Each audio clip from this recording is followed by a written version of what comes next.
Hi friends, வணக்கம். Welcome to Kuzhali kitchen. பாருங்கள், இந்த வீடியோ நான் சஞ்சனா அப்படின்ற என்னுடைய சப்ஸ்கிரைபருக்காகவே க்ரியேட் பண்ணது. இது வந்து மார்னிங் வாக்கிங். அவங்க டே இன் மை லைஃப் போடுங்க, பீஸ்ஃபுல் மார்னிங் ரொட்டீன் போடுங்க அப்படின்னு சொல்லிக்கிட்டே இருந்தாங்க. அதனால் இன்றைக்கி நான் காலையில் எழுந்து என்னென்ன செய்கிறேனோ அதை எல்லாமே ஒரு வீடியோவாக போட்டிருக்கேன். பாருங்கள், காலையில் நான் இங்கே ஒரு லேக்கு சுற்றி ஒரு வாக்கிங் பாத் இருக்குது. அதில் டெய்லி வாக்கிங் போவோம் மார்னிங்கு. அங்கேயே கொஞ்சம் சின்ன சின்ன ஜிம் எக்ஸசைஸ் பண்ணுறதுக்கு இருக்குது. அங்கே போய் ஒரு 1/2 நம்மளால் முடிஞ்சதை, சும்மா ரொம்பலாம் இல்லை, சும்மா லைட்டாக ஒரு 2 seconds தான் பண்ணுவோம். பண்ணி முடிச்சுட்டு வீட்டுக்கு வருவோம். பாருங்கள், அதில் கொஞ்சம் கொஞ்சம் பண்ணுறது தான் நான் போட்டிருக்கேன். அதில் நிறைய இருக்குது. என்னுடைய ஃப்ரெண்டு இவங்க கிரிஜான்னு சொல்லிட்டு நாங்கள் 2 பேருமே போவோம். 2 பேருமே கொஞ்சம் நேரம் ஒரு 1/2 பண்ணுவோம். அந்த மாதிரி பண்ணிவிட்டு திரும்ப வீட்டுக்கு என்ன ரொட்டீன் பண்ணுவேன் அப்படின்னா, கீழே ஒரு செடி வச்சுருக்கிறேன், காமிக்கிறேன் உங்களுக்கு. இது கொஞ்சம் எக்ஸசைஸ் பண்ணிக்கிட்டு 2 பேருமே பண்ணுறது தான் நான் எடுத்திருக்கேன். நான் சின்ன சின்ன கிளிப்ஸு அந்த ஜிம் கொஞ்சம் அப்படி எடுத்திருக்கிறேன். இது கூட ஒரு ஷார்ட்ஸில் போட்டேன் நான். அந்த செடிக்கெல்லாம் தண்ணி ஊற்றிட்டு கொஞ்சம் அரளிப்பூ பறிச்சுட்டு, அதுக்கப்புறம் அங்கே இருக்கிற செடியெல்லாம் காமிக்கிறேன். நான் செம்பருத்தம்பூ பூக்கும், நல்ல பெரிய செம்பருத்தம்பூ பூக்கும். அதெல்லாம் பறிச்சுட்டு அப்புறமா என்ன செய்வேன் அப்படின்றத உங்களுக்கு காமிச்சிருக்கேன். ரொட்டீனு, என்னுடைய மார்னிங் பீஸ்ஃபுல் ரொட்டீனு இதாங்க. டெய்லி காலையில் எழுந்து வாக்கிங் போயிட்டு, காஃபி கூட குடிக்க மாட்டோம், எழுந்து 2 பேர் வந்துடுவோம். வாக்கிங் போயிட்டு எக்ஸசைஸ் பண்ணிவிட்டு, அதுக்கப்புறமா இந்த செடிங்கள்கிட்ட கொஞ்சம் பீஸ்ஃபுல்லாக டைம் ஸ்பெண்ட் பண்ணிவிட்டு, அதுக்கப்புறமா தான் நம்ம காஃபி குடிக்கிறதுலாம், அதுக்கப்புறமா டிஃபன் பண்ணுறது, லன்ச் பண்ணுறது, இப்படி கொஞ்சம் போய்கிட்டுருக்கோம். ஆனால் மார்னிங் ரொட்டீன் இதாங்க. அதுதான் உங்களோட நான் ஷேர் பண்ணிக்கிறேன். வேணால் என்ன செஞ்சேன், நான் 2 தடவை கேட்டுட்டாங்க என்ன போடுங்க போடுங்க அப்படின்னு சொல்லிட்டு. சரி, அவங்களுக்காகவே நான் இப்போ இது ஒரு நாளைக்கு நான் கொஞ்சம் கொஞ்சம் எடுத்தது சேர்த்து தான் போட்டிருக்கேன். ஒரே நாளில் எடுக்க முடியல. நான் அப்படியே போய்கிட்டு இருப்பேன். முக்கால்வாசி நான் வாக்கிங் போகும்போது மொபைலே எடுத்துகிட்டு போக மாட்டேன். என்றைக்காவது ஒரு நாள் தான் எடுத்துகிட்டு போவேன் நான். அதனால் எடுத்துகிட்டு போகிற அன்னைக்கு எடுத்தது தாங்க இது. மற்ற நாள்லாம் முக்கால்வாசி நான் வாக்கிங் போயிட்டு வரும்போது மொபைல் கையில் இருக்காது, வீட்டில் வச்சுட்டு தான் போவேன். இது பார்த்திங்கன்னா மாடி தோட்டம். மாடி தோட்டத்தில் என்னென்னா சங்குப்பூ நிறைய பூத்துருக்கும். இப்போ கூட நான் எல்லாத்தையும் வெட்டி விட்டுருக்கேன் செடியெல்லாம். முன்னாடி அந்த ஆப்போசிட் சைடு இந்த டேங்க் இருக்குது பாருங்கள், அதில் வச்சுருந்தேன், அந்த ஏணியில் ஏற்றி விட்டு வச்சுருந்தேன். நிறையா பூக்கும், பெரிய மாலையே கட்டி போடலாம், அந்த அளவுக்கு பூக்கும். இப்போ நாங்கள் அதை க்ளீன் பண்ணும்போது என்ன செஞ்சோம், அங்கே ஒயிட் வாஷ் பண்ணோம் பாருங்கள் பொங்கலுக்கு, அப்போயே அந்த இடத்துலேருந்து எடுத்துட்டோம், மாற்றி வைக்கலாம் அப்படின்னு சொல்லிட்டு. இப்போ கூட திரும்பி நான் மாடி தோட்டம் ரெடி பண்ணணும். கொஞ்சம் ஊருக்கெல்லாம் போயிட்டு வந்துட்டு ரெடி பண்ணலாம் அப்படின்னு சொல்லிட்டு விட்டுருக்கேன். இந்த சைடு வச்சுருக்கோம், இந்த சைடு வச்சுருந்தாலும் அது என்ன செய்யுது, இந்த ரோஜா பூவிலலாம் போய் சுற்றிடுது இந்த சங்குப்பூ. ஆனால் சங்குப்பூ எனக்கு ரொம்ப பிடிக்கும். அப்புறம் சங்குப்பூ டீ கூட சாப்பிடலாம் நம்ம. நான் என் பொண்ணுக்கு கூட காய வச்சு எடுத்துகிட்டு போய் கொடுத்தேன். நானும் சாப்பிடுவேன். அது ரொம்ப நல்லது அப்படின்னு சொல்லிட்டு சொன்னாங்க. டயட் இருக்கிறவங்க, இல்லை கொஞ்சம் இளைக்கணும், வெயிட் குறையணுன்றவங்க கூட இந்த சங்குப்பூ டீயை குடிக்கலாம். அதில் கொஞ்சம் அந்த சப்ஜா சீடு போட்டு குடிக்கலாங்க, ரொம்ப நல்லது. நான் கூட குடிச்சிட்ருப்பேன் அப்பப்போ, சுகருக்கும் நல்லதுன்ற மாதிரி சொன்னாங்க. சரி இருக்கட்டுமே, நமக்கு இயற்கை தானே, எந்த சைடு எஃபெக்டும் இருக்காதுன்னு சொல்லிட்டு அது குடிச்சிட்ருக்கேன். இப்போ அந்த சங்குப்பூலாம் பறிச்சுட்டு செடிக்கெலாம் கொஞ்சம் தண்ணி ஊற்றுவேன். கீழேயும் அதே மாதிரி காமிக்கிறேன் உங்களுக்கு. அங்கேயும் காலையில் பூ பறிச்சுட்டு அப்படியே கொஞ்சம் தண்ணி ஊற்றிட்டு வந்துடுறது. அதே மாதிரி மாடிக்கும் ஃபுல்லாக தண்ணி ஊற்றிடுவோம், பிடிச்சி எல்லா செடிக்கும் தண்ணி ஊற்றிட்டு அதுக்கப்புறம் தான் நாங்கள் வேறு வேலை பார்க்குறதுங்க. மார்னிங் நம்ம ரொட்டீன் இதே தான் நம்ம செஞ்சுக்கிட்டு இருப்போம். அதுவும் எனக்கு செடிக்கிட்ட போனால் அதை பார்த்துக்கிட்டே இருக்க, சின்ன செடியாக இருந்தால் கூட பரவாயில்லைங்க, எனக்கு ரொம்ப பிடிக்கும். எனக்கு மேலே போனேன்னு வச்சுக்கிங்களேன், நேரம் போகிறதே தெரியாது. 1 hour கூட ஸ்பெண்ட் பண்ணுவேன் டைமு. ஏன்னா ஃபுல்லாக போய் செடி நச்சம், அந்த சின்ன சின்ன புல்லுலாம் வளர்ந்துருக்கா அப்படின்னு சொல்லிட்டு பார்க்குறது, இதெல்லாம் எடுத்து விடுறது, தண்ணி ஊற்றுறது, எதுனாச்சும் பூ பூத்துருந்தா பறிக்கிறது. அதுக்கப்புறமா இந்த ஜாதி முல்லைன்னு சொல்லுவாங்களே, பிச்சிப்பூ, அது இருக்குது. அது கூட கொஞ்சம் நாங்கள் வெட்டி விட்டுருக்கோம். அது முன்னாடி கொஞ்சம் பூத்துட்டு இருந்துச்சு நிறையா. இப்போ இந்த செடி பாருங்களேன், நான் ரோஸ்லேருந்து கட்டிங்ஸ் எடுத்து வச்சது. இது ஒரு 2 செடி தான் இருக்குது, ஒயிட் கலரும் பிங்க் கலரும் 2 ரோஸ் இருந்துச்சு. அதுலேருந்து கட்டிங்ஸ் எடுத்து 2 தொட்டியில் வச்சுருக்கேன். 2மே துளிர் விட்டுருக்குது. இந்த அரளி செடியும் கீழேருந்து எடுத்துகிட்டு வந்து வச்ச கட்டிங்ஸ் தான். இது பெரண்டை வந்து ரொம்ப நாளாக நான் வச்சுருக்கேன். நான் அப்பப்போ பெரண்டை பொடி பெரண்டை துவையெல்லாம் பண்ணுவேன் நான். இது வந்து அந்த பிங்க் ரோஸு மொக்கு விட்டுருக்கு பாருங்கள். பிங்க் ரோஸ் அப்பப்போ மொக்கு விட்டு பூத்துக்கிட்டே தான் இருக்கும். இதுலேருந்து அந்த கட்டிங்ஸ் தான் எடுத்து வச்சேன், அதுவும் நல்லா வளருது. துளசி அது மாதிரி எல்லா தொட்டிலையும் இருக்குங்க. அந்த சீடு வந்து ஸ்ப்ரெட் ஆகி எல்லா தொட்டிலையும் துளசி வளர்ந்துருக்கும். இதுவும் ரோஸ் தான் பாருங்கள். இந்த சங்குப்பூ வந்து ரோஸில் போய் சுற்றிக்கிட்டு இருக்குது. அது அப்புறமா தான் எடுத்து விடணும். எடுத்து விட்டுட்டு தனியாக வைக்கணும். ஏன்னா இது டாமினேட் பண்ணிவிடும், அதை பூக்க விடாது. இது வந்து புதினா, நம்ம புதினா வாங்கிட்டு வரோம் இல்லைங்களா, அதுலேருந்தே நான் கொஞ்சம் திக்காக இருக்கிற தண்டை எடுத்து வச்சுருவேன். ஒரு எமர்ஜென்சிக்கு அதில் இங்கேருந்தே பறிச்சிக்கலான்ட்டு. இது லெமன் கிராஸுங்க. லெமன் கிராஸ் அப்பப்போ லெமன் அந்த டீ போடலாம் இதுலேயும். இது வந்து துளசி இருக்குது. அதுலேயே வந்து இந்த வல்லாரைக்கீரை வந்து வளர்ந்துருக்குதுங்க. வல்லாரைக்கீரையும் அப்படி தான், ஒரு தொட்டியில் வச்சிட்டோம்னா அதுவே ஜம்ப் பண்ணி எல்லா தொட்டிலையும் வந்துடுங்க. இதுலேயும் ஒரு அரளி செடி தான், கட்டிங்ஸ் தான் வச்சேன். இது பூக்குது கூட இந்த தொட்டியில். இது வந்து குரோட்டன் வெரைட்டி.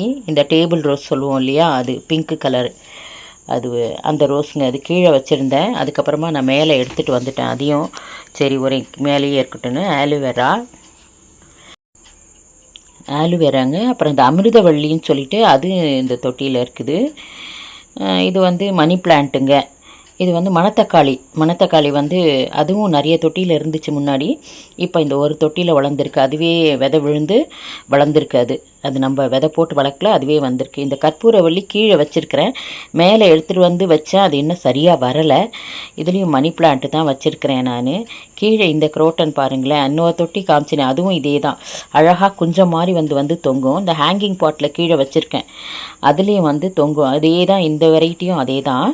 இன்னும் கொஞ்சம் வளர்ந்தோடனே அப்படியே சைடில் வந்து அழகாக தொங்கும், நல்லாயிருக்கும். இதுவும் ஒரு குரோட்டன் வெரைட்டி. அப்படியே லோட்டஸாக இருக்கும், நல்லா அப்படியே பந்து மாதிரி வந்துடும் ஃபுல்லாக. நான் அதை வெட்டி விட்டுருக்கேன். இது வந்து இந்த ஒரு தொட்டியில் தான் ஃபஸ்ட்டு வல்லாரைக்கீரை வச்சேன். நல்லா தண்ணி ஊற்றினா பொசன்னு வளர்ந்துருங்க. கருவேப்பிலை செடியும் வாங்கிட்டு வந்து வச்சது. நல்லா பூத்துருக்கு. ஒருத்தரை உடச்சி விட்டேன் நான். இந்த சின்ன கன்று வந்து நான் சென்னையிலேருந்து எடுத்துகிட்டு வந்தேன், எங்கள் அக்கா பொண்ணு வீட்டுக்கிட்டேருந்து எடுத்துகிட்டு வந்த ஒரு கன்று. அதுவும் நல்லா வளர்ந்துருச்சு. மேலே வந்து 2 தொட்டிலையும் பார்த்திங்கன்னா சங்குப்பூ செடி வச்சுருக்கேன். இதுதான் அந்த ஜாதி மல்லின்னு சொல்லுவோம் இல்லைங்களா, பிச்சிப்பூ, அந்த செடி வெட்டி விட்டு இப்போ தாங்க கோகோபீட்லாம் போட்டேன். கொஞ்சம் துளிர் வருது. துளிர் வந்தால் நல்லா பூக்குங்க. ஒரு 25 பூ அளவுக்கு பூக்கும். இன்னும் கொஞ்சம் வளர விடணும் அதை. இது வந்து பக்கத்தில் வச்சுருந்தேன் முன்னாடி அந்த மதில் மேலே. அப்படியே அந்த வேர் வந்துட்டு இதுலேயும் வந்துருச்சு வல்லாரைக்கீரை. இது வந்து இதுங்க மருதாணி வந்து 3 தொட்டியில் இருக்குது. இந்த தொட்டியில் பாருங்களேன், அந்த புதினா வச்சுருந்தேன்ல, அந்த தொட்டியில் ஒரு மருதாணி இருக்குது. அப்புறம் வந்து பாருங்கள் சங்குப்பூ செடி இருக்குது பாருங்கள், அதில் ஒரு மருதாணி இருக்குது இந்த லாஸ்ட்டில். ஆனால் அதை தனியாக எடுத்து வைக்கணும்னு பார்க்குறேன், இன்னும் வைக்கல நான். ஆனால் இந்த சங்குப்பூ வளர்கிறதுனால இதெல்லாம் வந்து வளர விடலை. இந்த 3 மருதாணியுமே தானாகவே வந்த மருதாணி செடி தான். ஆனால் எனக்கு வந்து ஒரு 3 மாதத்துக்கு ஒரு தடவை இந்த 3 செடியிலையும் பறிச்சேன்னா அழகாக 2 கைக்கும் வந்துடும் எனக்கு. இப்போ இன்னும் கொஞ்சம் துளுத்துருக்கு. இப்போ தான் இன்னும் கொஞ்சம் துளுத்துச்சுன்னா நம்ம வந்து பறித்து வச்சுக்கலாம். அப்பப்போ துளுத்துரும். பறிச்சுட்டு அந்த கிளையை கொஞ்சம் உடச்சி விட்டுருவேன், நல்லா துளுத்து வரும். இது நம்ம மாடி தோட்டத்தில் வளர்ந்த பூதாங்க. இந்த ரோஸும் மேலே பூத்தது தான். இந்த ப்ளூ பூ, இந்த அரளியும் மேலே எல்லாமே மாடி தோட்டத்துலேருந்து பறிச்சிட்டு வந்த பூக்கள் தான் இதெல்லாம். நல்லாயிருக்கும் டெய்லி போய் பறிச்சுட்டு தண்ணி ஊற்றிட்டு வர்றது. இது வந்து கீழே வந்து அரளி செடி வச்சுருக்கேன். டெய்லி வந்து அரளிப்பூ காலையில் வாக்கிங் போயிட்டு வந்துட்டு அரளிப்பூலாம் பறிச்சுட்டு, செம்பருத்தம்பூ பூத்துருந்தால் அதையும் பறிச்சுட்டு தண்ணி ஃபுல்லாக ஊற்றிட்டு அதுக்கப்புறம் தாங்க மேலே போகிறது. இங்கே வெத்தலையும் வச்சுருக்கேன் நான், நல்லா வளர்ந்துருக்குது வெத்தலையும். இப்போ இந்த அரளி வந்து ஒரு நாளைக்கு ஒரு 2 நாளைக்கு ஒரு தடவை அப்படின்னா நிறையா இருக்குங்க. நல்லா மாலையாக கட்டி அப்படியே லக்ஷ்மிக்கு போடலாம், சூப்பராக இருக்கும். நான் வெளியிலேயே இப்போ பூவே வாங்கிறது இல்லைங்க. இந்த அரளியே வந்து ஒரு 2 நாளைக்கு ஒரு தடவை பார்த்திங்கன்னா ஒரு 2-3 முழம் பூ வரும் கட்டினா, அது மாதிரி இருக்கும். கொஞ்சம் உதிரி பூவும் வச்சு சின்ன சின்ன விக்கிரகத்துக்கெலாம், லக்ஷ்மி பிள்ளையாரெலாம் வச்சுருப்பேன் இல்லையா, அதுக்கெல்லாம் வச்சுருவேன். அர்ச்சனை பண்ணுறதுக்கும் இந்த உதிரி அரளிப்பூ வச்சுப்பேன். அதனால டெய்லி வந்து பறிச்சுட்டு போயிடுவேங்க, விளக்கு ஏற்றிட்டு பூ வைக்கிறதுக்கு வைக்கிறதுக்கு நமக்கு இந்த பூவே போதுமானதாக இருக்கும். மேலே அந்த சங்குப்பூ பூத்திருக்கு பாருங்கள், அதுவும் அங்கேயும் 2 அரளி செடி வச்சுருக்கேன்னா அதில் சும்மா ஒரு 4-5 பூ தான் பூக்கும். இங்கே தான் கீழே தான் வந்து நிறைய பூ பூக்கும் பாருங்களேன். இது வெத்தலை கொடி இந்த சைடு வச்சுருக்கேன். பக்கத்தில் ஒரு இந்த குரோட்டன் மரம் வளர்ந்துருக்கு. இதுலேயும் வல்லாரக்கீரை வச்சுருக்கிறேன். கீழே ஒரு அடுக்கு செம்பருத்தி இருக்குதுங்க. ஒரு மாங்கன்று வருதுங்க கீழே. ஆனால் அது எப்படி எடுக்கிறதா என்னன்னு தெரியாமல் அப்படியே விட்டு வச்சுருக்கிறேன். ஒரு முருங்கை மரமும் இருக்குதுங்க. அப்பப்போ நம்ம வந்து வீட்டிலையே பறித்து ஒரு கூட்டு வைக்கிற அளவுக்கு கீரை கொடுத்துரும். இந்த பூ பாருங்கள், நல்லா பெரிய செம்பருத்தியாக வரும். அப்பப்போ அது வந்து பூக்கும். அப்படியே வந்து தெருவில் கொஞ்சம் தண்ணி ஊற்றிட்டு ஒரு சின்ன கோலத்தை போட்டுட்டு மேலே வந்துடுவேங்க. கீழே வாக்கிங்க்கு இறங்கினேன்னா டைம்லாம் பார்க்குறது இல்லைங்க. திரும்பி வரும்போது பூ பறிச்சுட்டு செடிக்கு தண்ணி ஊற்றிட்டு அப்போ அப்படியே வெளியில் தண்ணியை ஊற்றி கழுவிட்டு அப்படியே ஒரு சின்ன கோலத்தை போட்டுட்டு வந்துட வேண்டியதாங்க. என்னால் முடியும் போது போட்டுருவேன். ஏன்னா நம்ம 3வது மாடியில் இருக்கிறதுனால கீழே வந்து போட முடியல என்னால். வேலையெல்லாம் முடிச்சுட்டு மேலே வந்தேன்னா காஃபி போடுவோங்க. காஃபி போட்டு உட்காந்து நிதானமாக குடிப்போம் 2 பேரும். இப்போ அதுக்கு தான் பால் காய்ச்சுறேங்க. என்னுடைய ரொட்டீன் ஒர்க்கு மார்னிங் பிரேக்ஃபாஸ்ட்டுக்கு முன்னாடி வரைக்கும் இப்படி தான் போகும். என்ன செஞ்சேன்னா உங்களுக்கு ஹாப்பியா என்னை இப்போ கேட்டுக்கிட்டு இருந்தீங்க. என்னுடைய மார்னிங் பீஸ்ஃபுல் ரொட்டீன் இப்படி தாங்க போகும். டெய்லி இதான் எங்களுக்கு வேலை. அதுக்கப்புறம் தான் டிஃபன் பண்ணுறதெல்லாம் கொஞ்சம் லேட்டாக தான் போகும். டிஃபனே 10 மணி ஆகிடும், 10-10:30 ஆகிடும் டிஃபன் சாப்பிட. அதுக்கப்புறமா நாங்கள் ஒரு 2 மணிக்காக லஞ்சு சாப்பிடுவோம். ஏன்னா வீட்டில் தானே இருக்கோம், 2 பேருமே ரிட்டையர்ட் பர்சன். அதனால் வந்து கொஞ்சம் ஸ்லோவாக எல்லாம் செஞ்சுக்கிறது. காலையில் மட்டும் இந்த ஒர்க்கெல்லாம் நடந்துக்கிட்டு இருக்கோம் ஆட்டோமேட்டிக்காக. பால் காய்ச்சியாச்சு. 2 பேரும் காலையில் கம்பல்சரி ஃபில்டர் காஃபி, சாயங்காலம் டீ சாப்பிடுவோம். அதனால் காலையில் காஃபி ஃபில்டரில் போட்டு வச்சுருப்பேன். அழகாக 2 பேரும் காஃபி போட்டு குடிக்கிறது. அவங்களுக்கு கூட இப்போ சுகர் கம்மி பண்ணிட்டேன். 1 ஸ்பூன் சுகர் போட்டு, எனக்கு சும்மா ஒரு 1/4 டீஸ்பூன் தான் போடுவேன். போட்டு ஏன்னா நமக்கு ஏற்கனவே சுகர் நிறைய இருக்குது பாடியில். அதனால் ப்ரிகாஷனாக கொஞ்சமாக போட்டுப்பேன். பட் கரெக்டாக இருக்குது, நார்மலாக இருக்குது. நான் வந்து சுகர் வந்து கொஞ்சமாக ஒரு 1/4 டீஸ்பூன் தான் போட்டு குடிக்கிறது. அவங்களுக்கு ஒரு 1 டீஸ்பூன், முன்னாடிலாம் 2 டீஸ்பூன் போட்டு கொடுப்பேன். இப்போலாம் வேண்டாம் அப்படின்னு கொஞ்சம் கம்மி பண்ணிடலான்னு சொல்லிவிட்டு அவங்களுக்கும் இப்போ 1 டீஸ்பூன் சுகர் போட்டு கொடுக்கறது. பரவாயில்ல, அவங்களும் குடிக்க ஆரம்பிச்சிட்டாங்க.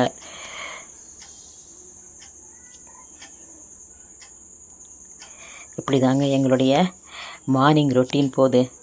உங்களுக்கும் இதே மாதிரி தான் போகும் இல்லைங்களா? காலையில் எழுந்து உங்களுக்கு என்னுடைய மார்னிங் பீஸ்ஃபுல் ரொட்டீன் பிடிச்சிருந்தா குழலி கிச்சன் சேனலை like, share, comment and subscribe my dear friends. உட்காந்து பொறுமையாக நியூஸ் கூட வச்சுப்பாங்க. நாங்கள் இருக்கிறது பெங்களூர் தான், ஆனால் நியூஸ் வச்சா தமிழ்நாடு நியூஸ் தான் எப்போதுமே. சன் நியூஸு இல்லை பாலிமர் நியூஸு அந்த மாதிரி தமிழ்நாட்டு நியூஸ் வச்சு தான் நாங்கள் பார்க்குறது. அது வழக்கமாகிடுச்சு. நாங்கள் ஒரு நாள் கூட கன்னடா நியூஸு கேட்டதில்லை. எப்பாவது ஏதாவது நான் பார்க்கணும் இம்பார்ட்டண்ட்டுன்னா வச்சு டிவி 9 வச்சு பார்ப்பாங்க. மற்றபடி தமிழ்நாட்டு நியூஸ் தான் எங்களுக்கு வழக்கமாகிடுச்சு, ரொட்டீன் ஆகிடுச்சு. அதனால் அதை பார்ப்பாங்க. பார்த்துட்டு வேறு ஏதாவது அப்படியே யூடியூப்பில் ஏதாவது சர்ச் பண்ணி பார்த்துக்கிட்டு இருப்போம். பார்த்துட்டு அப்படியே கொஞ்சம் காஃபி குடிச்சிட்டு அவருக்கு பொறுமையாக தாங்க அதுக்கப்புறம் நாங்கள் டிஃபன் செய்கிறதெல்லாம்.